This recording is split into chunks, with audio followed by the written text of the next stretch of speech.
राजकारण आणि घराणेशाही हे दोन समानार्थी शब्द झालेले आहेत. कोणताही नेता आपल्या मुलाला आणि आपल्या नातेवाईकांना मोठं करण्याचा प्रयत्न करत असतो आणि त्यामध्ये सक्सेसफुल देखील होत असतो. याचं कारण काय माहितीये? याचं कारण आपल्यासारखे सामान्य लोक या घराणेशाहीला प्रोत्साहन देतात.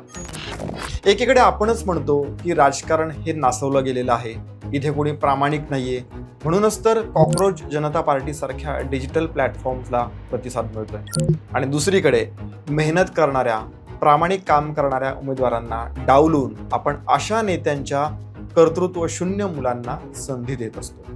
आता विषय विधान परिषदेचा आहे. इथं थेट जनतेतून निवडणूक होणार नसली तरी जनतेनं निवडून दिलेल्या नेत्यांनी आपल्या मुलांची सोय करायचं ठरवलेलं आहे.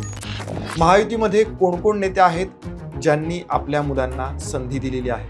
मुलांसाठी लॉबिंग करताना सामान्य कार्यकर्त्यांना वाऱ्यावर सोडलं जातंय का? कामापेक्षा पैशाला जास्त महत्त्व आलेलं आहे का? घराणेशाही आपल्या राजकारणातून जाणारच नाहीये का? या मुद्द्यांच्या आधारे विश्लेषण करणार आहोत. सो पूर्ण पहा, व्हिडिओला लाईक करा, शेअर करा आणि चॅनलला सबस्क्राईब करायला विसरू नका.